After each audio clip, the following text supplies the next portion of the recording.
Students, आज के इस वीडियो में हम लोग शुरू करने जा रहे हैं 100 most important landmark case laws की एक पूरी सीरीज, जहां पे अगले 10 वीडियोस में आपको हम लोग डिटेल में जितने आपके 100 इंपॉर्टेंट केसेस हैं will be teaching you on this channel संभव लॉ। तो प्लीज हमारे चैनल को सब्सक्राइब करिए। साथ ही में जैसे ही एग्जाम हो जाएगा आपको तुरंत काउंसलिंग के लिए फीस सबमिट करनी पड़ेगी। 50,000 60,000 रुपीज लेता है क्लैट कंसोर्शियम, और उस पैसे को आपको सही से स्पेंड करना है। ये नहीं कि मान लो रिजल्ट सही आया नहीं आया, कंफ्यूजन है, क्या करे ना करे।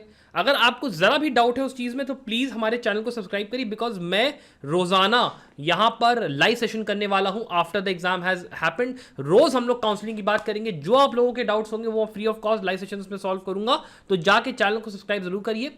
और साथ ही में अगर आप मान लो इस बार तैयारी कर रहे हो क्लैट पीजी एग्जाम की, आपको एक ऐसा कोर्स चाहिए जहां पे आपको सारे video lectures, study material, next जो आपके बचा हुआ टाइम उसके लिए मिल जाए, मॉक पेपर्स मिल जाए, बढ़िया सब कुछ हो जाए केवल 2499 में, तो आप हमारा लास्ट मिनट प्रिपरेशन कोर्स जरूर चेकआउट करिएगा। केवल 2499 में पूरी पढ़ाई आपकी क्लैट पीजी की हम लोग करवा रहे हैं। दिवाली सेल में आपके पास ये ऑफर रहेगा, तो प्लीज को चेकआउट करिएगा। अब यहाँ पे इस वीडियो के अंदर में आपको सुरभित सर मिलेंगे, जो कि हमारी फैकल्टी है संभव लॉ की। वो आपको ये सारे केसेस को डिटेल में एक्सप्लेन करेंगे। तो आप चलिए वीडियो को स्टार्ट। आज का हमारा जो पहला केस है वो है अलीगढ़ मुस्लिम यूनिवर्सिटीज का माइनॉरिटी स्टेटस केस। क्या हुआ इस केस का, मैं आपको थोड़ा सा एक बैकग्राउंड बता देता हूँ कि एक केस हुआ अजीज बादशाह का, जिसमें कि हेल्ड करा कि एएमयू जो है वो एक माइनॉरिटी इंस्टीट्यूशन नहीं है, या वो माइनॉरिटी इंस्टीट्यूशन की कैटेगरी में नहीं आता है under article 30 of the constitution of India. Article 30 क्या करता है? आर्टिकल 30 ग्रांट करता है माइनॉरिटीज को अपना एक अधिकार स्टैब्लिश करने के लिए एंड एडमिनिस्टर करने के लिए कोई भी एजुकेशनल इंस्टीट्यूशन को, जो कि वो माइनॉरिटीज के लिए ही हो। ठीक है, ये जो प्रेजेंट केस हुआ, इसने रिविजिट करा अजीज बादशाह का केस 7 जजेस बेंच के थ्रू, एंड क्लैरिफाई करा एक क्राइटेरिया कि कोई यूनिवर्सिटी की when can an educational institution be termed as या be given a minority status, be given a minority status. ठीक है, तो अगर कभी भी कोई भी क्वेश्चन आए ना रिगार्डिंग कि भाई किस केस में डिस्कस करा था या किस केस में एक क्राइटेरिया लेट डाउन करा था कि कोई यूनिवर्सिटी को या किसी एजुकेशनल इंस्टीट्यूशन को आप माइनॉरिटी स्टेटस कब दे सकते हो, तो वो ये केस था जो कि आज हम डिस्कस करेंगे, अलीगढ़ मुस्लिम यूनिवर्सिटी का केस। कॉन्स्टिट्यूशन बेंच बैठी थी 7 जजेस की, जिसमें कि 4:3 मेजोरिटी से ये हेल्ड हुआ था कि भाई मतलब सॉरी 4:3 मेजोरिटी से ओवररूल करा गया था अजीज बादशाह का केस। यहाँ पे अच्छा एक और चीज याद रखिएगा, इस केस में एएमयू का फाइनल स्टेटस जो है वो डिसाइड नहीं करा गया है। ठीक है, इस केस में तो बस एक क्राइटेरिया लेट डाउन करा गया कि भाई आप कब किस इंस्टीट्यूशन को आप माइनॉरिटी इंस्टीट्यूशन बोलोगे और कब नहीं बोलोगे। ठीक है, इसमें मेजॉरिटी जो डिसीजन दिया वो थे चंद्रचूड़ साहब, संजीव खन्ना साहब, पारदीवाला साहब एंड मनोज मिश्रा साहब। एंड डिसेंट जिन्होंने दिया वो थे सूर्यकांत साहब, दीपांकर दत्ता साहब एंड एससी शर्मा साहब। ठीक है ना, एक जो 2 जजेस बेंच का एक केस था अंजुमन ए रहमिया में, उन्होंने रेफर करा था अजीज बादशाह को 7 जज बेंच के लिए। एंड उन्होंने बोला कि भाई मतलब जो अजीज बादशाह का जो केस है, अगर वो 7 जज बेंच अगर वो डिस्कस करे या अगर उस पर कोई ऐसा डिसीजन दे दे, तब वो आगे फर्दर जो है एएमयू का जो स्टेटस है उसको मतलब उसको रिविजिट कर सकते हैं कि भाई एएमयू को असलियत में माइनॉरिटी स्टेटस देना चाहिए या नहीं देना चाहिए। ठीक है, फिर जो सवाल उठा वो ये उठा कि भाई क्या कोई इंस्टीट्यूशन जो कि एस्टैब्लिश हुआ है 1950 के पहले, बिकॉज एएमयू जो है वो लेट 1890s में शायद एस्टैब्लिश हुआ है, या हो सकता है और पहले हुआ हो। ठीक है, तो क्या ऐसे इंस्टीट्यूशंस को आर्टिकल 30 का प्रोटेक्शन मिलेगा या नहीं मिलेगा। ठीक है, मेजोरिटी ने इसमें हेल्ड करा कि भाई जो आर्टिकल 30 है वो अप्लाई करता है to both the pre and post constitutional institutions. ऐसा नहीं है कि भाई आर्टिकल 30 बनने के बाद ही जो हम स्टेटस है हम उसकी बात करें इंस्टीट्यूशंस के लिए, या आर्टिकल 30 के लागू हो जाने के बाद से जितने इंस्टीट्यूशन स्टैब्लिश होंगे हम सिर्फ उनके लिए बात करें, ऐसा नहीं है। ठीक है, प्लस अगर हम आर्टिकल 372 को देखें तो ये इंश्योर करता है कि consistency between the pre existing laws and the fundamental rights. ठीक है, फिर चंद्रचूड़ साहब ने एक बहुत अच्छी बात कही कि भाई जो इनकॉर्पोरेशन है that is not equivalent to the establishment.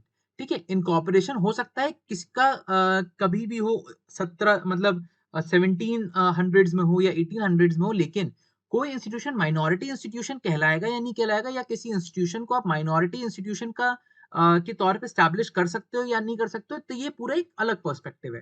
ठीक है, तो यहाँ पे पूरा का पूरा एक मतलब एक जो क्राइटेरिया जो लेट डाउन करा गया, उसमें सबसे पहली जो चीज थी that was focus on the founders and the purpose, कि भाई कोई भी अगर यूनिवर्सिटी स्टैब्लिश होती है, ठीक है, यूनिवर्सिटी अगर कोई भी स्टैब्लिश होती है, तो सबसे पहले आप ये देखोगे ना कि साहब उसका फोकस मतलब उसके फाउंडर्स कौन है, फोकस आप किस पे रखोगे, आप उसके फाउंडर्स पर आप फोकस रखोगे ना, कि भाई किसी ने कोई यूनिवर्सिटी स्टैब्लिश की तो क्यों की, एंड प्लस जो क्वेश्चन है कि भाई क्यों की, तो आप उसका पर्पस भी तो आप देखोगे ना, कि भाई किस पर्पस के लिए करी। अब जिस पर्पस के लिए किसी आदमी ने अगर कोई यूनिवर्सिटी स्टैब्लिश करी है, तो आपको तो फिर उसको वैसे के वैसे एज इट इज आपको रखना पड़ेगा।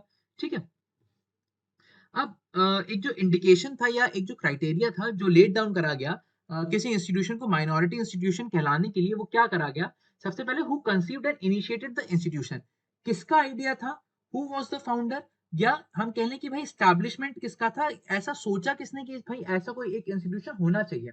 दूसरा, पर्पस क्या था, प्राइमरीली माइनॉरिटी कम्युनिटी के लिए बेनिफिट के लिए था या पब्लिक एट लार्ज के लिए था। ठीक है, प्लस फिर किसने उसको फंड किया बनाने में, किसने उसके लिए परमिशन ली, एंड किस हिसाब से उसने परमिशन ली। ठीक है, प्लस फिर जो स्ट्रक्चर है, जो एडमिनिस्ट्रेशन है उस पर्टिकुलर यूनिवर्सिटी का, क्या उसमें कहीं ना कहीं एक माइनॉरिटी कैरेक्टर की झलक दिखती है या नहीं दिखती है। ठीक है, तो ये चार चीजें हैं जो कि देखनी पड़ेंगी आपको, अगर आपको किसी इंस्टीट्यूशन को एक माइनॉरिटी इंस्टीट्यूशन बोलना है। ठीक है, फिर एक और बात आई कि भाई क्या कोई इंस्टीट्यूशन जिसको के पास टैग है, किसका, जिसके पास टैग है इंस्टीट्यूशन ऑफ नेशनल इंपॉर्टेंस का, ठीक है, क्या आप उसको माइनॉरिटी स्टेटस दे सकते हो, क्या आप नेशनल लेवल पे इंटरनेशनल लेवल पे क्या आप एक ऐसा एक मैसेज आप जाने दे सकते हो कि साहब हमारे देश में अगर कोई कोई इंस्टीट्यूशन है नेशनल इंपॉर्टेंस का, उसके वो एक माइनॉरिटी इंस्टीट्यूशन है, क्या आप ऐसा कह सकते हो। तो भाई यहाँ पे सुप्रीम कोर्ट ने कहा कि भाई नेशनल एंड माइनॉरिटी जो कैरेक्टर्स हैं वो को एग्जिस्ट कर सकते हैं। ऐसा नहीं है कि साहब कोई अगर एक कोई इंस्टीट्यूशन नेशनल कैरेक्टर का है, उसके पास माइनॉरिटी स्टेटस नहीं हो सकता। ठीक है, सुप्रीम कोर्ट ने कहा कि भाई अगर किसी के पास नेशनल स्टेटस है, तो उसके पास माइनॉरिटी स्टेटस भी हो सकता है। डिसेंट इसमें क्या आया, इसमें यह आया कि भाई अगर ऐसा कोई भी इंस्टीट्यूशन वो यूनियन कंट्रोल कर रहा है, देन इन दैट केस उसको माइनॉरिटी स्टेटस नहीं दिया जा सकता। ठीक है, इस केस का इम्पैक्ट क्या है, इस केस का इम्पैक्ट यह है कि भाई एक फ्रेमवर्क बनाया माइनॉरिटी कैरेक्टर को असेस करने के लिए। एएमयू का अब जो फाइनल स्टेटस है वो डिटरमाइन करेगी, अभी भी स्मॉलर बेंच ही, लेकिन अब यहाँ पे इस केस से क्या हुआ, इस केस से इन्होंने ना एक क्राइटेरिया दे दिया, एक क्राइटेरिया दे दिया कि भाई कौन सा इंस्टीट्यूशन कब कहलाएगा, मतलब कौन सा इंस्टीट्यूशन कब माइनॉरिटी कहलाएगा या कब नहीं कहलाएगा। ठीक है, कंक्लूजन में अगर हम देखें तो इस जजमेंट ने रीअफर्म करा the protection of article 30, overrule करा अजीज बादशाह का केस एंड मॉडर्नाइज करा द माइनॉरिटी जुरिस्प्रूडेंस। हो सकता है आपसे सिर्फ इतना पूछ लें कि which case modernises the minority jurisprudence या the jurisprudence of minority institutions. तो याद रखिएगा this was the case of AMU's minority rights. ठीक है, इसको याद रखिएगा, इंपॉर्टेंट है ये केस। ठीक है, फिर अब हम बढ़ते हैं अपने नेक्स्ट केस की तरफ। हाँ जी, नेक्स्ट केस हमारा Amar Jain versus union of India. इस केस में क्या हुआ, मैं थोड़ा सा आपको इसका एक फैक्चुअल बैकग्राउंड बता देता हूँ। जो पिटिशनर्स थे वो सर्वाइवर्स थे किसके, एसिड अटैक्स के, with facial disfigurement and visual impairment, and एक पर्सन था जो जिनकी की 100% ब्लाइंडनेस थी। उन्होंने क्या चैलेंज करा, उन्होंने यहाँ पे चैलेंज करा the inability to complete the digital KYC या e KYC process due to various जो भी प्रोटोकॉल्स हैं, जिसमें कि उनकी लाइव फोटोग्राफ्स होती हैं, ब्लिंकिंग पैटर्न्स होते हैं, फेशियल अलाइनमेंट्स वगैरह होते हैं, या विजुअल रिस्पॉन्सेज को देख के जैसे आपका ई केवाईसी जो भी आपका कंप्लीट होता है ना, तो उनका ई केवाईसी कंप्लीट नहीं हो पा रहा था। अब ई केवाईसी कहाँ कहाँ लग रहा था उनको, तो उनको ई केवाईसी लग रहा था जैसे कि बैंकिंग सर्विसेज हैं, टेलीकॉम सर्विसेज हैं, इंश्योरेंस सर्विसेज हैं, गवर्नमेंट वेलफेयर स्कीम्स हैं। तो अब यहाँ पे हर जगह ना एक उनको ई केवाईसी एक उनको कराने की जरूरत पड़ रही थी। ठीक है, या तो केवाईसी या ई केवाईसी। अच्छा, अब क्या था, सब कुछ हो गया क्या डिजिटल। अब सब कुछ जब डिजिटल हो गया, तो आप जब ई केवाईसी करेंगे, तो कहीं ना आपको आपके कहीं ना कहीं फेशियल रिकॉग्निशन या थंब इम्प्रेशन या कुछ ना कुछ आपको देना पड़ेगा। ठीक है, तो अब उसके चक्कर में क्या हुआ, उसके चक्कर में अब चूंकि ये लोग जो थे जो जो पिटिशनर्स थे, अब जैसे अब जो कोई एसिड अटैक का सर्वाइवर है या जो कुछ है, तो उसके फेशियल रिकॉग्निशन में या उसके जो भी आप फोटो आप खींच रहे हैं, तो वो मैच नहीं उसकी कर पा रही थी प्रीवियस जो भी उनकी फोटोज होंगी। इस चीज को उन्होंने चैलेंज करा एंड उन्होंने अपने राइट्स इन्वोक करे। कौन-कौन से करे? 14, 19 and 21 of the constitution of India plus RPWD act जो है हमारा वो, प्लस इंडिया का जो ओब्लिगेशन अंडर द यूएन सीआरपीडी। ठीक है? यहाँ पे जो की लीगल इश्यूज जो उठाए गए, पहला ये उठाया गया कि भाई जो इनएक्सेसिबिलिटी है डिजिटल वेरिफिकेशन मेथड्स की, क्या वो वायलेट करता है हम आर्टिकल 21 ऑफ दोस पीडब्ल्यूडी कैंडिडेट्स या ऑफ दोस पीडब्ल्यूडी सिटीजंस ऑफ इंडिया, या जो प्रिंसिपल ऑफ रीजनेबल अकोमोडेशन है अंडर आरपीडब्ल्यूडी एक्ट वो फेल हो चुका है। एंड क्या इंडिया ने नेग्लेक्ट कर दिया है इंटरनेशनल ओब्लिगेशंस को अंडर द यूएनसीआरपीडी। इस पे कोर्ट की पूरी एक एनालिसिस हुई। कोर्ट ने एम्फसाइज करा कि भाई जो डिजिटल इंक्लूजन है वो एक इंट्रिंसिक फैक्टर है to the right to life and dignity under article 21। Court ने यहाँ बोला कि भाई हर आदमी का हक है, चाहे वो फिजिकली हैंडीकैप्ड हो, ठीक है, एसिड अटैक सर्वाइवर हो या कुछ भी हो, ठीक है, उनका अधिकार है कि भाई उनको डिजिटली इंक्लूड करा जाए जो भी आपका डेटाबेस है, जो भी आपका डेटाबेस है उसके अंदर। ठीक है? जो भी डिजिटल केवाईसी फ्रेमवर्क्स हैं जो भी एग्जिस्ट कर रहे हैं टुडे, ठीक है, अगर वो फेल होते हैं अकोमोडेट करने को ऐसे लोगों को कि जो एसिड अटैक सर्वाइवर्स हैं, फिजिकली हैंडीकैप्ड हैं, है ना, या पीडब्ल्यूडीज हैं, या मतलब कुछ ऐसी उनके साथ प्रॉब्लम है अगर, ठीक है, जिससे कि उनको डिस्क्रिमिनेशन का सामना करना पड़ रहा है, ठीक है, तो ये कायदे से उनके आर्टिकल 21 का वायलेशन है एंड उनके जो statutory obligations upon the government उसका भी वायलेशन है। ठीक है? स्टेट कोर्ट ने बोला कि भाई स्टेट के पास, स्टेट की ड्यूटी है इंश्योर करे meaningful access and integration of the PwDs into the mainstream society. ठीक है? फिर कोर्ट ने की ऑब्जर्वेशन एक ये करा कि भाई जो भी बायोमेट्रिक डिवाइसेस हैं या जो भी केवाईसी प्लेटफॉर्म्स हैं, वो काफी बार असिस्टिव टेक्नोलॉजीज को लैक करते हैं। ठीक है? तो इनमें असिस्टिव टेक्नोलॉजीज को इसमें इंक्लूड करा जाए। ठीक है? प्लस इसमें क्या, प्लस जो भी पर्सनल्स हैं जो भी केवाईसी करते हैं, ठीक है, उनको सेंसिटिविटी ट्रेनिंग दी जाए, उनको सेंसिटाइज करा जाए ऐसे इश्यूज के लिए। ठीक है, कि भाई जो भी मतलब कैंडिडेट है जो भी फिजिकली हैंडीकैप्ड है या जो भी है जिसको प्रॉब्लम है, ठीक है, वो कहीं न कहीं अपने आप को ऐसे आउट ऑफ द लीग महसूस ना करे। ठीक? फिर कोर्ट ने पूरी की पूरी डायरेक्शंस दे दिए कि भाई गवर्नमेंट को क्या-क्या करना है। फॉर एग्जांपल कि भाई फॉर्मुलेट करें inclusive guidelines for the accessible digital KYC procedures. अब हो सकता है आप लोगों को पता हो सकता है बहुतों को ना पता हो। हरियाणा का एक एग्जाम हुआ था 2021 में, 2021 में, जो सिविल जज का जो मेंस होता है ना, उसके अंदर क्या हुआ था, उसके अंदर बच्चों की जो आइडेंटिटी वेरीफाई जो करी गई थी ना, जो आइडेंटिटी जो वेरीफाई बच्चों की करी गई थी वो उनके आईज के मतलब पैटर्न से करी गई थी। मतलब जो आइरिस होती है ना आपकी, उससे कुछ मैच करा गया था। मतलब एक उनके पास एक कोई डिवाइस था, ठीक है, जिसमें आपको देखना था, आपको 2 बार शायद ब्लिंक करना था या कुछ था, तो आपका जो वेरिफिकेशन है तब वो कंप्लीट हो रहा था। उसमें जहाँ तक मुझे याद है एक ऐसा इश्यू आया था जहाँ पे कि बच्चा जो था उसकी आई में प्रॉब्लम थी या वो प्रॉपर्ली ब्लिंक नहीं कर पा रहा था, या कुछ-कुछ होता है ना कि भाई कुछ-कुछ लोगों की मतलब आईज़ में डिफेक्ट होता है, या मतलब प्रॉपर आईज़ काम नहीं करती हैं। तो फिर तब वो हुआ था, तो फिर उनके तो शायद थंब इम्प्रेशन से या किसी और वो चीज़ से वो उस मैटर को सॉर्ट आउट कर लिया गया था, बट स्टिल ऐसी चीज़ें, ऐसी दिक्कतें आती हैं। ठीक है?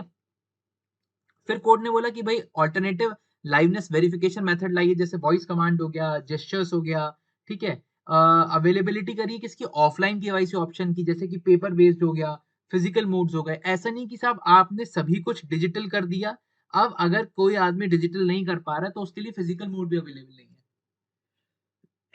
ठीक है, तो ऐसे करके कोर्ट ने काफी सारे डायरेक्शंस इशू करे। लीगल पॉलिसी बनाई, लीगल पॉलिसी यही बनाई कि भाई जो भी डिसेबल लोग हैं उनको इनकॉर्पोरेट करा जाए, उनके लिए अलग से एक डिजिटल गवर्नेंस फ्रेमवर्क लाया जाए। ठीक है, यहाँ पे सरकार को भी उन्होंने बोला कि भाई एक substantive equality in digital access को कुछ एडवांसमेंट लाया जाए उसमें। ठीक है, इनके लिए कुछ अलग से एक पॉलिसी बनाई जाए। ठीक है, प्लस इनको रीजनेबली अकोमोडेट करा जाए ऐसे मैटर्स में। ठीक है, फिर अब चलते हैं हम अपने नेक्स्ट केस पे, जो कि है हमारा RBA NMS educational institution versus B Gunasekar and others. इसमें मैं आपको थोड़ा सा एक ओवरव्यू दे देता हूँ। इसमें क्या हुआ, इसमें जो रेस्पोंडेंट्स थे उन्होंने फाइल करा एक सूट फॉर परमानेंट इंजंक्शन, ठीक है, परमानेंट इंजंक्शन का सूट फाइल करा किसने, रेस्पोंडेंट्स ने। अपीलेंट ने अप्लाई करा under order 7 rule 11। Order 7 rule 11 क्या है, रिजेक्शन ऑफ प्लेंट, ठीक है, ये क्या है, ये है रिजेक्शन ऑफ द प्लेंट, ठीक। अब इन्होंने अपीलेंट ने अप्लाई करा प्लेंट के रिजेक्शन के लिए एप्लीकेशन किसी में, उसी कोर्ट में, उसी केस के अंदर, ठीक है। ट्रायल कोर्ट ने रिजेक्ट कर दिया अपीलेंट की एप्लीकेशन अंडर ऑर्डर 7 रूल 11। अब हाई कोर्ट गए वो रिवीजन लेके, ठीक है। रिवीजन में क्या हुआ, रिवीजन में अलाउ करा गया अपीलेंट की एप्लीकेशन को, एंड उन्होंने ट्रायल कोर्ट को ये बोला कि भाई आप इनको एक बार दोबारा रिकंसीडर कर लीजिए। तो उन्होंने उनकी एप्लीकेशन सिर्फ इस लिमिटेड उसके लिए रेस्टोर करी कि ट्रायल कोर्ट आपकी एप्लीकेशन दोबारा रिकंसीडर कर लेगा, ठीक है। ट्रायल कोर्ट ने रिकंसीडर करा एंड देन अगेन रिजेक्ट कर दिया एप्लीकेशन। हाई कोर्ट में सेकंड रिवीजन लगी जो कि डिसमिस कर दी गई बाय जो कि डिसमिस हो गई, ठीक है। अब उस डिसमिसल ऑर्डर के अगेंस्ट में जो अपीलेंट थे वो कहां पहुंचे, ऑनरेबल सुप्रीम कोर्ट। सो अपीलेंट ने क्या बोला कि भाई 180 मतलब हम 148 ईयर ओल्ड चैरिटेबल ट्रस्ट हैं जो कि स्टैब्लिश हुए थे 1873 में और मार्जिनलाइज कम्युनिटीज को सर्व करने के लिए। जो प्रॉपर्टी है वो हमारे कंटिन्यूस पोजेशन में सिंस 1905, जो कि हमें लीज हुई थी 1905 में एंड कन्वे हो गई थी हमें by a registered instrument in 1929 for educational purposes. Respondent का क्लेम ये है कि भाई एक कोई अलेज्ड अग्रीमेंट बताते हैं वो, जिसमें हमने उनको सेल करने के लिए वो प्रॉपर्टी हमने बोल दिया या हमने अग्री कर लिया वो प्रॉपर्टी को सेल करने के लिए, wide agreement dated 10 April 2018 for ₹9 crore, जिसमें कि उन्होंने 75 लाख हमें एडवांस कैश पे कर दिया। सो अब इसलिए रेस्पोंडेंट्स को परमानेंट इंजंक्शन चाहिए against the alienation of the property. Respondents को अगेंस्ट क्या किसके चाहिए, वो against the alienation of the property, ठीक है, कि भाई प्रॉपर्टी को हम बेच ना पाए एंड थर्ड पर्सन के अगेंस्ट में कि वो प्रॉपर्टी को खरीद ना पाए। अपीलेंट का कोर आर्गुमेंट क्या था ऑर्डर 7 रूल 11 के अंदर, कि भाई जो अग्रीमेंट टू सेल है वो कोई इंटरेस्ट क्रिएट नहीं करता over the suit property as per the section 54, ठीक है।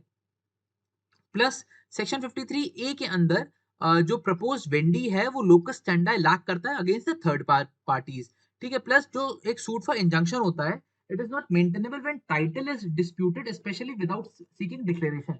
आपने क्या किया बीइंग रिस्पोंडेंट, आपने डिक्लेरेशन तो मांगा नहीं, आपने विदाउट डिक्लेरेशन मांगे, आपने क्या मांग लिया, आपने मांग लिया परमानेंट इंजंक्शन। अब परमानेंट इंजंक्शन आपको कब मिलेगा, पहले आप डिक्लेरेशन तो मांगो। विदाउट सीकिंग डिक्लेरेशन कि आप उस प्रॉपर्टी के ओनर हो, है ना, या वुड बी ओनर हो या राइटफुल ओनर हो, परमानेंट इंजंक्शन कैसे मांग सकते हो आप किसी प्रॉपर्टी के अगेंस्ट में, ठीक है। सो इसलिए जो प्लेंट थी वो बार्ड थी by law and does not disclose a cause of action.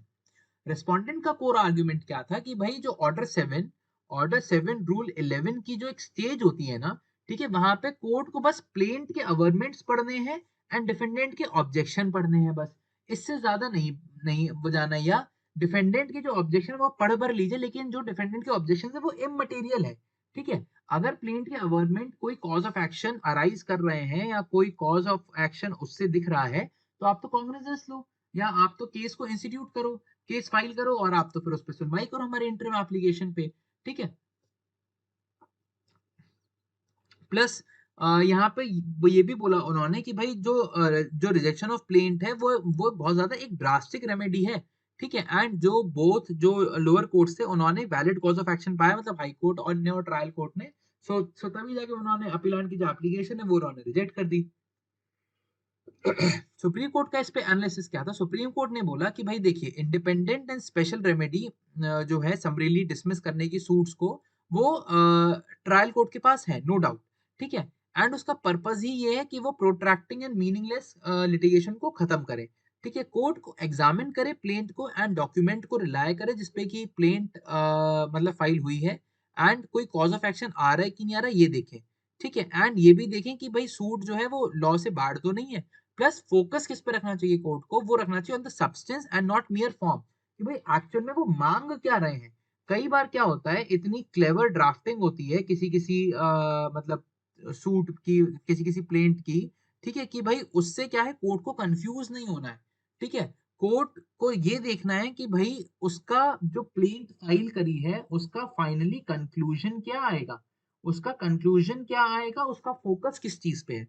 And rejection जो है वो मैंडेटरी है अगर grounds 11A to E met कर जाए तो, ठीक है। प्लस सुप्रीम कोर्ट ने बोला कि भाई जो अग्रीमेंट टू सेल है वो अपने आप में इंटरेस्ट क्रिएट नहीं करता या कोई चार्ज क्रिएट नहीं करता over the suit property, and title जो है इमूवेबल प्रॉपर्टी में वो कन्वे होता है only and only by registered sale deed. जब तक रजिस्टर्ड सेल डीड नहीं है आपको टाइटल कन्वे नहीं होगा, ठीक है। अग्रीमेंट टू सेल जो है वो क्रिएट करता है क्या, at best a personal right enforceable against the vendor. जो आदमी प्रॉपर्टी को बेचना चाह रहा है या जो प्रॉपर्टी का मालिक है, सिर्फ उसके अगेंस्ट में आप अग्रीमेंट टू सेल जो है आप वो एनफोर्स करवा सकते हैं, बाकी किसी के अगेंस्ट में आप नहीं करवा सकते, ठीक है। प्लस यहाँ पे रेस्पोंडेंट्स का कोई वेस्टेड राइट नहीं था उस पर्टिकुलर प्रॉपर्टी के अंदर, ठीक है, जिससे कि वो डिक्लेरेशन ले पाए। हाँ, यहाँ पे सुप्रीम कोर्ट ने ये जरूर कहा कि भाई अगर वो पहले डिक्लेरेशन के लिए सूट लाते और डिक्लेरेशन में वो मांगते क्या, परमानेंट इंजंक्शन को, तब तो कहीं ना कहीं वैलिड थी बात और ऑर्डर 7 रूल 11 की एप्लीकेशन अलाउ नहीं होती, ठीक है। लेकिन उन्होंने डिक्लेरेशन मांगा नहीं, उन्होंने सिर्फ परमानेंट इंजंक्शन मांगा। इसीलिए कहा जाता है कि जो सिविल के जो मतलब जो मैटर्स होते हैं ना वो बहुत बारीकी से देखने चाहिए, क्योंकि कहीं ना कहीं मालूम पड़ा अगर आपने बस इतनी सी गलती जो आपने करी इसके चक्कर में आपका पूरा जो सूट है वो बार्ड हो गया आपका, ठीक है। प्लस सुप्रीम कोर्ट ने यहाँ पे एक और चीज बोली कि भाई यहाँ पे 75 लाख कैश एडवांस की बात हुई है। 75 लाख कैश एडवांस में कितना होता है भैया, पता नहीं कितना होता है, हमने तो नहीं देखा भैया आज तक कितना होता है। तो उन्होंने ये बोला कि भाई ये वायलेट करता है सेक्शन 269 एसटी को of the income tax act के, एंड रिस्पोंडेंट्स ऐसा अपीयर होते हैं to be habitual litigants of similar suits बहुत सारे फाइल कर चुके हैं, ठीक है। तो यहाँ पे सुप्रीम कोर्ट ने अपील को अलाउ करा, इम्प्यून जजमेंट जो हाई कोर्ट का था जो ट्रायल कोर्ट का था उसको सेट असाइड करा, ठीक है, एंड ऑर्डर 7 रूल 11 की एप्लीकेशन अलाउ कर दी, ठीक। प्लस डायरेक्ट करा कि भाई कोर्ट्स को एंड रजिस्ट्रेशन अथॉरिटीज को कि भाई जो भी 2 लाख से ऊपर वाले कैश ट्रांजैक्शन हो तो वो आप एक बार जो भी इनकम टैक्स अथॉरिटीज है कंसर्न उसकी नॉलेज में लाइए, ठीक है। अब बढ़ते हैं अपने नेक्स्ट केस की तरफ। इस केस में क्या हुआ, यहाँ पे सुप्रीम कोर्ट ने स्टैब्लिश करे inclusive admission standards for the PWD candidates in the medical education. इस केस में क्या हुआ, इस केस में जो नेशनल मेडिकल काउंसिल एनएमसी की जो जो रेगुलेशन है उसके अकॉर्डिंग क्या होता है कि जो भी कैंडिडेट्स का एडमिशन होता है ना एमबीबीएस के कोर्स वगैरह में या मेडिकल एजुकेशन में, वहां पे डिस्क्वालिफिकेशन है अगर किसी को स्पीच एंड लैंग्वेज डिसेबिलिटी है and that percentage is beyond 40%, ठीक है। तो यहाँ पे जो पिटिशनर थे ओमकार है ना, इनको स्पीच एंड लैंग्वेज डिसेबिलिटी था एंड इनका 44 से 45% था, जिसके बेसिस पे इनका मेडिकल एजुकेशन के अंदर जब ये एडमिशन लेने गए इनका एडमिशन डिनाई कर दिया गया इनको, क्योंकि ये 40% की जो वो है ये उससे ज्यादा थे, ठीक है, जो डिसेबिलिटी है ये उससे ज्यादा थे। अब यहाँ पे ये सुप्रीम कोर्ट गए, इन्होंने कहा कि भाई मेरा 40% थ्रेशोल्ड से ज्यादा डिसेबिलिटी होना सिर्फ क्या अकेला क्राइटेरिया होता है मुझे मेडिकल परस्यू करने से बार करने का, ठीक है, क्योंकि ये 40% जो क्राइटेरिया है ये कोई वो तो है नहीं। यहाँ पे एक होलिस्टिक बच्चे का एक आपको एक चेक करना चाहिए कि क्या वो प्रॉपर है डॉक्टर बनने के लिए या नहीं है। सिर्फ अगर मेरा स्पीच एंड हियरिंग डिसेबिलिटी ही है ना, तो क्या मियरली 40% से अगर मैं हल्का सा ज्यादा हूँ या कुछ है तो क्या आप मुझे सिर्फ इस बेसिस पे रिजेक्ट कर सकते हैं, ठीक है। यहाँ पे फिर सुप्रीम कोर्ट ने बहुत सारे केसेस को कंसीडर करा यहाँ पे, है ना, फिर उन्होंने बोला कि भाई आर्टिकल 14 एंड 21 इनके फेवर में तो है, ठीक है। फिर कोर्ट ने ये बोला कि भाई कोर्ट ने एनएमसी को ये बोला कि आप एक फ्लेक्सिबल अप्रोच रखो एंड इंडिविजुअलाइज असेसमेंट करो आप लोगों का, ठीक है। एक बहुत ज्यादा रिजिड मत हो अपने डिसेबिलिटी थ्रेशोल्ड्स के ऊपर, क्योंकि माइट बी पॉसिबल कि कोई बच्चा जो 40% है उसको और भी कोई ऐसी प्रॉब्लम हो जिससे कि वो जो है वो फिट ना हो for being a medical practitioner. लेकिन अगर कोई आदमी 44% है ना, एंड उसमें बाकी चीजें सब परफेक्ट हैं, है ना, सो उसको आप एक बार कंसीडर तो करो for being a student of medical education या for being a medical practitioner. हो सकता है कि बाद में वो अपने आप ही निकल जाए कोर्स से बाहर या कुछ भी हो जाए, ठीक है। सो कोर्ट ने यहाँ पे क्रिटिसाइज भी करा एक ब्लैंकेट 40% डिसेबिलिटी के थ्रेशोल्ड को, है ना, एंड बिकॉज इससे बहुत सारे लोग अनजस्टली एक्सक्लूड हुए होंगे ये मेडिकल फील्ड में आने से, ठीक है। अब यहाँ पे कोर्ट ने क्या बोला, एनएमसी को मैंडेट किया कि भाई आप रिवाइज करिए अपने एडमिशन गाइडलाइंस को एंड फोकस करिए इंडिविजुअल कैपेबिलिटीज के ऊपर, ठीक है। एजुकेशनल इंस्टीट्यूशंस को अडॉप्ट करने के लिए बोला, more flexible and accommodating processes के लिए, है ना। एंड ये एक ऐसा बेंचमार्क सेट हो गया for future cases involving the disability rights and anti discrimination laws, ठीक है। यहाँ पे कोर्ट ने बोला कि भाई एक जो कंसेप्ट है रीजनेबल अकोमोडेशन का, कि adjustments made by institutions to ensure full participation and access of individuals with disabilities, क्योंकि यहाँ पे इंस्टीट्यूशंस को भी आगे आना पड़ेगा अपने 40% थ्रेशोल्ड को भूल के, ठीक है। एक जो डिसेबिलिटी असेसमेंट बोर्ड होगा, ये कमेटी होगी जो कि रिस्पॉन्सिबल होगी इवैल्यूएट करने के लिए to the extent of a disability and its impact on candidates ability to pursue a course, ठीक है। प्लस ओवर इंक्लूसिव क्लासिफिकेशन भी नहीं होना चाहिए, ठीक है।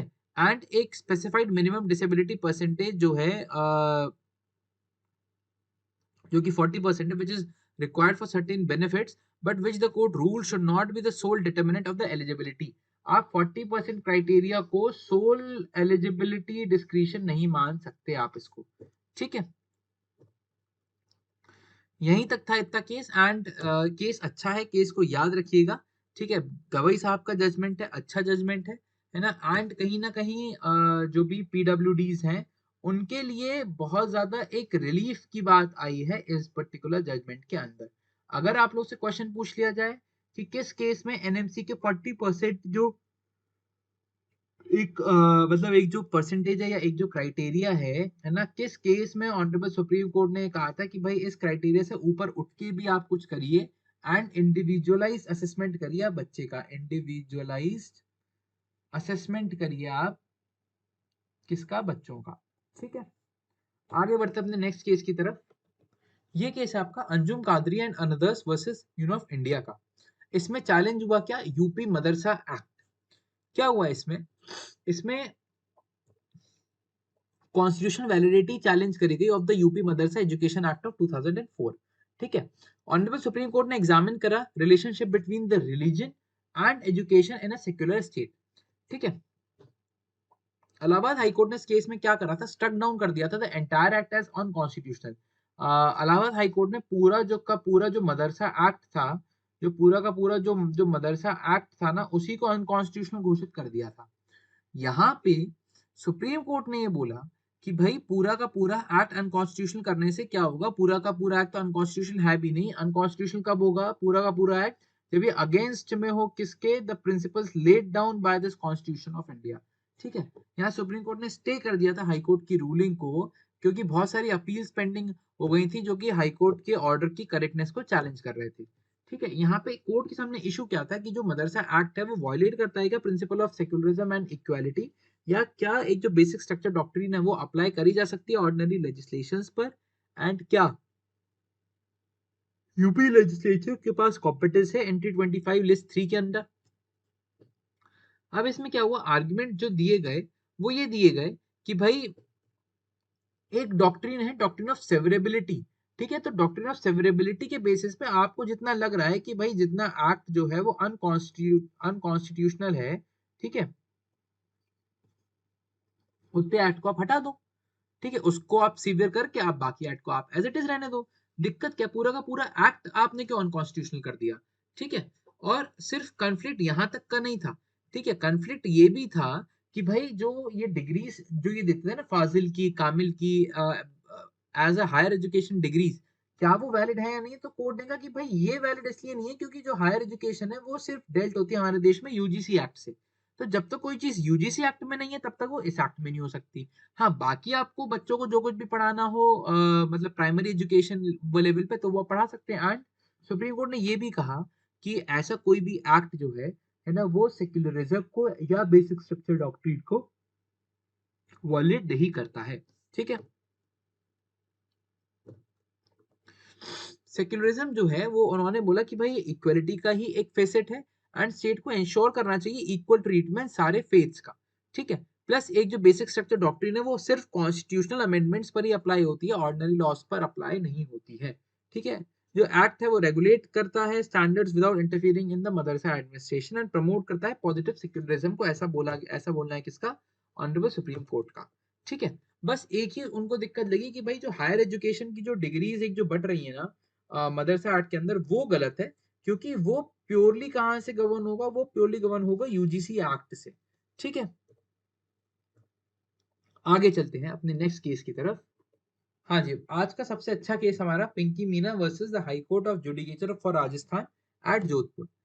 इसमें क्या हुआ, मैं आपको एक बहुत ज्यादा एक ब्रीफ में बता देता हूँ कि जो पिंकी मीना जी थी वो जुडिशियल ऑफिसर बनी। जुडिशियल ऑफिसर बनने से पहले वो कुछ और काम करती थी। ठीक है, उन्होंने बिना अपनी कंपनी से एनओसी लिए, बिना अपने एम्प्लॉयर से एनओसी लिए यहाँ पे आ गई, यहाँ पे इंटरव्यू दे दिया। ठीक है, एंड उन्होंने उनका जो बीएलएलबी था वो उनका टीचर रहते रहते कंप्लीट हो गया।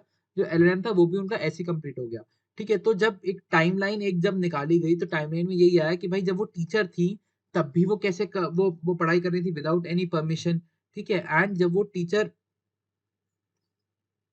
नहीं थी, या जब वो इंटरव्यू में जब वो बैठने गई तो उनने कब अपना उन्होंने इस्तीफा दिया, कब उनको एनओसी मिला, कुछ भी नहीं पता था। ठीक है, लेकिन यहाँ पे हाई कोर्ट ने उनको डिसमिस करा था सर्विसेज से। उन्होंने हाई कोर्ट में डब्ल्यूपी लगाई, हाई कोर्ट में डब्ल्यूपी रिजेक्ट हो गई। फिर वो सुप्रीम कोर्ट गई, सुप्रीम कोर्ट से अलाउ हो गई और उनको रीइंस्टेट करा उनकी सीट पर। ठीक है, अब क्या हुआ इसमें, एकेडमिक क्वालिफिकेशन इनकी जो थी वो थी BA, BEd, LLB and LLM. Previously ये टीचर थी ग्रेड 3 के एजुकेशन डिपार्टमेंट में। ठीक है, एसटी कैटेगरी से बिलोंग करती थी, एंड इन्होंने अपनी जो जुडिशियल ट्रेनिंग थी वो उन्होंने फाइनेंशियल वो फ्लाइंग कलर से पास करी। अब क्या हुआ, जब इंक्वायरी हुई तब ये आया कि भाई इनका जो एलएलबी एंड जो बीएड की जो जो डिग्रीज थी वो साइमल्टेनियसली एक ही साल की थी। इनकी जो एलएलएम की डिग्री थी वो जब ये टीचर थी तब इन्होंने वो कर ली थी एलएलएम। ठीक है, जो कि शो करता है fraudulent attendance pattern of the petitioner of the appellant. ठीक है, और प्लस उन्होंने कोई प्रायर परमिशन ऑब्टेन नहीं करी, एनओसी नहीं लिया एजुकेशन डिपार्टमेंट से, कुछ नहीं करा। ठीक है, प्लस कंसील करा उन्होंने गवर्नमेंट एम्प्लॉयमेंट अपने आरजेस के इंटरव्यू के अंदर उसकी चेकलिस्ट में। ठीक है, तो ये जो अली जो जो सप्रेशन है मटेरियल इंफॉर्मेशन का। ठीक है, तो जो आदमी इतना सब कुछ जो सप्रेस कर रहा है, how can he be a good जज, वो गुड जज कैसे बनेगा। सो इस बेसिस पे क्या हुआ, राजस्थान हाईकोर्ट ने उनको हटा दिया। अपीलेंट ने आर्ग्यू करा कि भाई जब मेरा मतलब उनका मेन आर्गुमेंट ये था कि मेरा जो प्रीवियस एम्प्लॉयर है, मेरा जो एक प्रीवियस एम्प्लॉयर है, जब उसको प्रॉब्लम नहीं है ना, तो आपको क्यों प्रॉब्लम है। प्रीवियस एम्प्लॉयर कौन, राजस्थान गवर्नमेंट हमारी। ठीक है, तो जब इनको दिक्कत नहीं है तो आपको क्या दिक्कत है।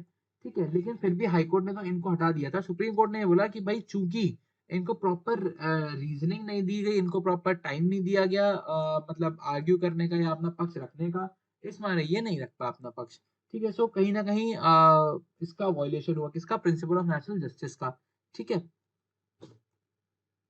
प्लस फिर सुप्रीम कोर्ट ने ये बोला कि भाई जब मतलब उनको इतनी जब दिक्कत नहीं है तो फिर इनको नौकरी से निकालना बहुत ज्यादा एक हार्श स्टेप है। ठीक है, सो इनको रीइंस्टेट करा गया। ठीक है, प्लस बैक वेजेस तो नहीं दिए, बट हाँ इनको रीइंस्टेट करा गया by the honourable supreme court. And reinstate के बाद है ना मतलब इनको जहां से भी जो भी सैलरी का पैटर्न स्टार्ट होता होगा वहां से इनके लिए करा गया। ठीक है, आगे बढ़ते हैं, है ना। अब आगे बढ़ते हैं हम अपने नेक्स्ट केस की तरफ, जो कि है फिर हमारा जो नेक्स्ट केस है that is property owners association versus state of Maharashtra. इस केस में क्या हुआ, एक आपको एक इसका मैं एक बैकग्राउंड बता देता हूँ कि महाराष्ट्र में एक हाउसिंग बोर्ड है जिसको कि हम बोलते हैं म्हाडा। उसका फुल फॉर्म है Maharashtra housing and area development act, और यही एक बोर्ड है पूरा। ठीक है, अब ये क्या हुआ, अब इनका एक चैप्टर 8A है जो कि अलाउ करता है acquisition of the seized properties by the government for redevelopment process. ठीक है, सेल्स प्रॉपर्टीज कौन सी होती हैं, सेल्स प्रॉपर्टीज वो प्रॉपर्टीज होती हैं जो कि बिल्कुल ही जर्जर हालत में है, बिल्कुल ही टूटने की हालत में है, और मतलब ये है कि भाई कभी भी वो पूरी की पूरी बिल्डिंग कोलैप्स हो जाएगी। ठीक है, तो ऐसी बिल्डिंग को सेज्ड वो प्रॉपर्टीज कहते हैं। इस एक्ट का एम ये था कि भाई इम्प्लीमेंट करे आर्ट जो प्रिंसिपल है enshrined article 39B of the constitution of India. 39B क्या कहता है, state to direct its policy towards securing ownership and control of material resources of the community to serve the common good. ठीक है, यहाँ पे start कैसे हुआ, मतलब एक डिस्प्यूट कैसे अराइज हुआ, यहाँ पे डिस्प्यूट यहाँ पे मैं आपको बता दूं ऐसे अराइज हुआ कि प्रॉपर्टी एसोसिएशंस जो है ना महाराष्ट्र के, वो महाराष्ट्र गवर्नमेंट के अगेंस्ट में आ गए और उन्होंने ये कहा कि भाई ऐसा कैसे है कि आप 70% लोगों की सहमति लेकर, ठीक है, आप पूरी की पूरी प्रॉपर्टी हमारी जो है वो आप रीडेवलपमेंट में आप डाल देते हो। रीडेवलपमेंट में कौन कर रहा है? रीडेवलप रीडेवलप कर रहा है कोई प्रोमिनेंट, कोई बहुत ज़्यादा प्रोमिनेंट बिल्डर, ठीक है? अब कौन बिल्डर है पता नहीं, पर कोई ना कोई तो बिल्डर है जो कि प्रॉपर्टी का रीडेवलपमेंट कर रहा है, ठीक है? अब रीडेवलपमेंट करने में जो 70% जो ओनर्स हैं, ठीक है, उनकी सिर्फ क्या कंसेंट काफी है पूरी की पूरी बिल्डिंग ले लेने के लिए। और एक जो टाइम फ्रेम है ना, एक जो टाइम फ्रेम है प्रॉपर वाला, ठीक है, उसके अंदर काम करना है, ठीक। टाइम फ्रेम के अंदर आपको काम करना है, प्लस लेकिन हाँ, जो टाइम फ्रेम वाली जो बात है ना, टाइम फ्रेम वाली बात में ये था कि भाई बिल्डर्स ले रहे हैं पूरी की पूरी प्रॉपर्टीज, लेकिन एक टाइम फ्रेम में वापस नहीं कर रहे हैं बना के। 4-4 5-5 साल हो गए, 10-10 साल हो गए, भाई प्रॉपर्टीज वहीं पड़ी हुई है वैसी की वैसी, तुमने आपने खाली भी करा ली, किसी को रहने भी नहीं दे रहे हो, कुछ काम भी नहीं कर रहे हो आपका। तो बात उठी कि भाई मटेरियल रिसोर्सेस क्या होने चाहिए। तो रंगनाथ रेड्डी साहब के में जस्टिस अय्यर को ऑब्जर्वेशन था कि भाई all the resources meeting material needs including private fall under article 39 B. उन्होंने तो कह दिया कि भाई जितने भी रिसोर्सेज हैं, ठीक है, जो कि या जितने भी मटेरियल नीड्स हैं एंड उसमें प्राइवेट इंक्लूडिंग प्राइवेट, ठीक है, ये सब फॉल करती हैं किसके अंडर 39 बी के अंदर, ये उन्होंने लिख दिया। ठीक है, तो इस व्यू को चैलेंज करते हुए और इस व्यू के अगेंस्ट में जाते हुए, ठीक है, जो बेंच थी 8:1 के डिसीजन से उन्होंने ये बोला कि भाई मटेरियल रिसोर्स हर प्राइवेट प्रॉपर्टी नहीं होती है। Every private property is not a material resource. Material resource बनने के लिए जरूरी क्या है कि it must be a resource, it must be material and must be of the community, distinct from the individual. ठीक है, कम्युनिटी के लिए मेरा अगर कोई प्राइवेट घर है, so that is not for the community, that is for me only. ठीक है, तो अगर आप मेरी कोई प्राइवेट प्रॉपर्टी, अगर आप उसको एक सेल्फ प्रॉपर्टी का नाम देना चाह रहे हो एंड अगर आप उसको रीडेवलपमेंट में लाना चाह रहे हो, तो फिर ये नहीं चलेगा, because it is not for the community only. ठीक है, जस्टिस नगरत्ना ने इसमें पार्शियल अपना डिसेंट करा था इसमें। और उन्होंने भी डिसेंट किस लिए किया कि जस्टिस अय्यर का जो एक जो मतलब सेइंग थी, उसको क्रिटिसाइज कर दिया पूरे के पूरे जजमेंट के अंदर। सो इस मारे इन्होंने क्रिटिसिज्म को अनवारंटेड एंड अनजस्टिफाइड बताया। प्लस इन्होंने स्ट्रेस करी need to consider the socio economic and constitutional culture of the time. ठीक है, जस्टिस धूलिया का डिसेंट था। ठीक, फिर क्या हुआ, अच्छा, संजीव कोक का एक जो केस था उसमें उसमें मतलब रिलाय करा गया था जस्टिस अय्यर के माइनॉरिटी व्यू पर। ठीक है, जिससे कि जुडिशियल इनडिसिप्लिन जिसको कि बोला गया इस पर्टिकुलर जजमेंट के अंदर। ठीक है, प्लस एक आर्टिकल 31 सी की बात उठी, तो आर्टिकल 31 सी में ये था कि भाई आर्टिकल 31 सी अपने ओरिजिनल फॉर्म में रिवाइव हो गया है मिनर्वा मिल्स के केस के बाद से। ठीक है, प्लस जितनी भी मटेरियल रिसोर्सेज है ना कम्युनिटी के आर्टिकल 31 बी में, ठीक है, वो प्राइवेट प्रॉपर्टी नहीं, वो हर प्राइवेट प्रॉपर्टी नहीं हो सकती, ऐसा मान के चलिए। ठीक है, प्लस जो भी बिल्डर्स हैं, ठीक है, जो भी बिल्डर्स हैं अगर वो ले ही रहे हैं प्रॉपर्टीज को, तो उनको एक अपना एक टाइम फ्रेम बताना होगा। ठीक है, कि भाई हम कितने साल में हम आपकी प्रॉपर्टी का रीडेवलपमेंट करके आपको दे देंगे। ठीक है, अब बढ़ते हैं हम अपने नेक्स्ट केस की तरफ। यहाँ तक तो हुआ हमारा ये वाला केस। आइए चलिए डिस्कस करते हैं अपना नेक्स्ट केस। नेक्स्ट केस हमारा बहुत अच्छा है, जो कि है सुप्रीम कोर्ट का instance on the bulldozer demolitions, जो कि था in re direction in the matter of demolition of structures with repetition criminal so. आप सबको पता ही है हमारे देश में बीच में क्या चल रहा था कि जिस पर भी पुलिस को एलिगेशन है, जिस पर भी पुलिस को डाउट है, एलिगेशन तो बात की बात है, जिस पर भी पुलिस को डाउट है कि भाई ये प्रॉपर जो क्राइम, ये जो पर्टिकुलर क्राइम है, ये ए आदमी के द्वारा किया गया है। ठीक है, तो पुलिस अपना पूरा दल बल लेके जाती थी, ए आदमी का जो भी घर रहता था, ठीक है, एक घंटे पहले नोटिस चिपकाती थी कि भाई हमने आपको 7 दिन बैक डेट से हमने आपको नोटिस दे रखा है, आपका कोई जवाब नहीं आया है।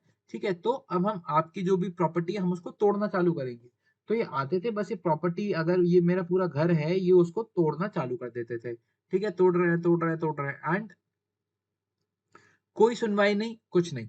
ठीक है, फिर क्या हुआ, ऑनरेबल सुप्रीम कोर्ट ने कहा कि भाई ये जो बुलडोजर एक्शंस हैं, ये कहीं ना कहीं वॉयलेटिव हैं।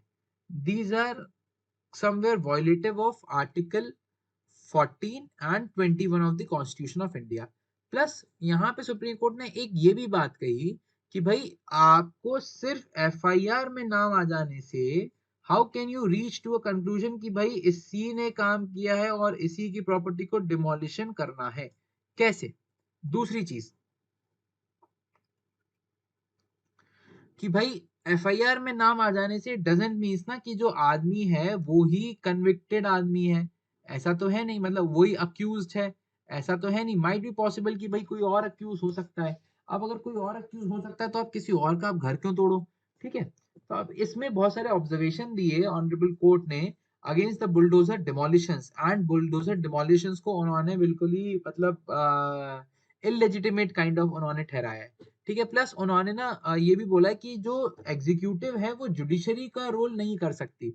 ये तो जुडिशरी बताएगी ना, ये तो जज बताएगा ना कि भाई आपका जो घर है, ठीक है, या सॉरी आपकी अगेंस्ट जो एफआईआर है वो कितनी सही है या कितनी कितनी गलत है, how much correct it is, how much correct it is and how much wrong it is. ठीक है, पुलिस तो बता नहीं सकती ये काम। तो पुलिस ये कैसे मान के बैठ रही है कि भाई ये जो घर है ना, जो ये इलीगल बना है ये इसी आदमी का बना है या ये इसी आदमी ने बनवाया है, और जो वो ऑफेंस हुआ वो भी इसी आदमी ने करा है। ठीक है, plus pan India guidelines honourable court ने जारी करी। ठीक है, कि भाई एक आप 15 दिन का रिटन नोटिस दोगे जो कि रजिस्टर्ड पोस्ट से जाएगा। ठीक है, आप विजिबली अटैच करोगे मतलब वो नोटिस को प्रॉपर्टी के ऊपर। ठीक है, प्लस जो कंस्ट्रक्शन का नेचर है, ग्राउंड्स एंड डिमोलिशन के जो भी डॉक्यूमेंट रिक्वायर्ड है फॉर पर्सनल हियरिंग वो आप रखोगे, वो आप नोटिस के कंटेंट में डालोगे वो भी आप। ठीक है, जो इन्फॉर्मेशन होगी वो आप ईमेल करोगे टू द कलेक्टर या DM immediately to to to prevent the backdating. ठीक है, अब यहाँ पे एक कोर्ट से जो गलती हो गई वो ये हो गई कि भाई अगर ईमेल करेंगे ही तो भाई ईमेल तो कर देंगे, पर वो सामने वाले को बता ही नहीं रहे कि हमने तुम्हारा ईमेल 7 दिन पहले कर दिया। वो तो आ जाएंगे तोड़ने बस कि भाई हमें तो तोड़ना है, हमें तो डिमोलिशन करना है, लेकिन फिर भी ठीक है, बहुत अच्छी मतलब गाइडलाइंस है। ठीक है, फाइनल ऑर्डर जो भी होगा डिमोलिशन का वो कंटेन करेगा क्या, रीजनेबल कंक्लूजन्स को addressing contentions of viability of compounding. ठीक है, 15 दिन का वेटिंग पीरियड होगा। ठीक है, ओनर को 15 दिन मिलेंगे आफ्टर रिसीविंग द नोटिस कि वो खुद से अपनी प्रॉपर्टी को डिमोलिश कर ले। ठीक है, डिटेल इंस्पेक्शन रिपोर्ट बनाई जाएगी, डिमोलिशन का वीडियोग्राफी होगी, एंड एक पूरी की पूरी एक रिपोर्ट प्रिपेयर होगी, प्लस वीडियो रिकॉर्डिंग भी करी जाएगी और उसको प्रिजर्व रखा जाएगा।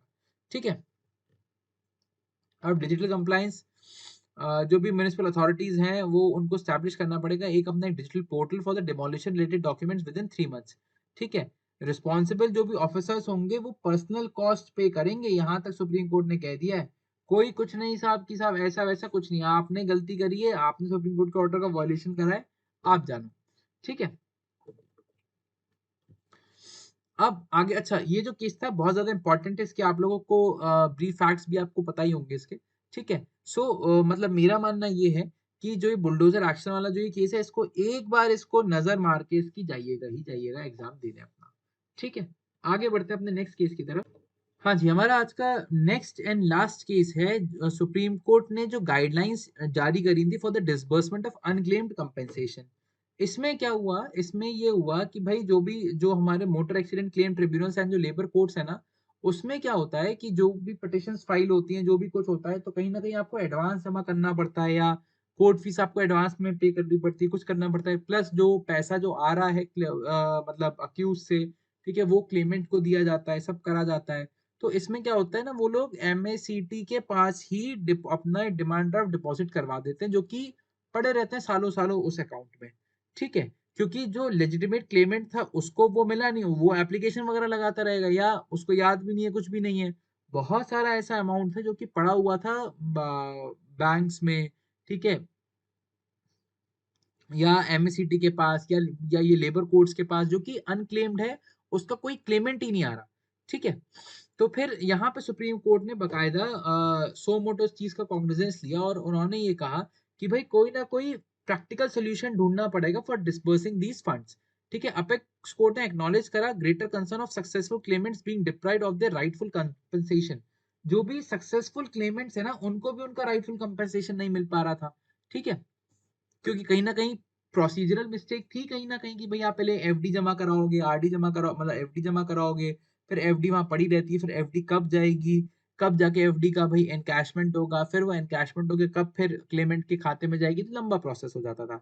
तो सुप्रीम कोर्ट ने जो गाइडलाइन निकाली वो ये निकाली कि भाई आप जब क्लेम पिटिशन जब आप फाइल कर रहे हो ना, ठीक है, तो आपको प्रोवाइड करना है आपका नाम, आपका पता, लोकल परमानेंट दोनों, मतलब जो इंजर्ड पर्सन है उसकी या आपकी प्रॉपर्टी की या आपके लीगल रिप्रेजेंटेटिव की, ठीक है, प्लस फिर Aadhaar and PAN details relevant parties की भी आपको देनी पड़ेंगी। ये गाइडलाइंस है क्लेमेंट इन्फॉर्मेशन के लिए, ठीक है। और अगर ऐसी डिटेल्स फर्निश नहीं होती हैं, सो रजिस्ट्रेशन रिफ्यूज नहीं करा जाएगा। क्या लिखा है? If such details are not furnished initially, registration should not be refused. Initially word है, बाद में आपको फिर भी देना पड़ेगा।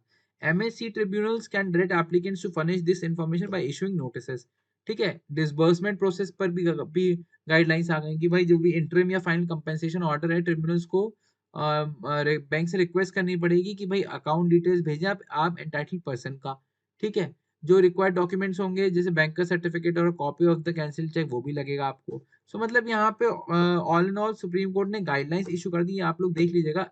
अच्छा अच्छा केस है आप लोगों के हिसाब से, ठीक है, क्योंकि यहाँ पे ना मतलब एक पूरी गाइडलाइन जारी हुई for the MAC tribunals and the labour courts, ठीक, क्योंकि इतना पैसा अनक्लेम्ड पड़ा हुआ है, कोई देखने वाला ही नहीं है, कोई कोई कुछ करने वाला नहीं है। तो अगर डायरेक्टली बैंक के पास या कोर्ट के पास डायरेक्टली उनकी अकाउंट डिटेल्स होंगी, तो भाई वो पूरे का पूरा पैसा अकाउंट से निकाल के, ठीक है, मतलब ट्रांसफर कर दिया जाएगा या जो कुछ भी है, ठीक।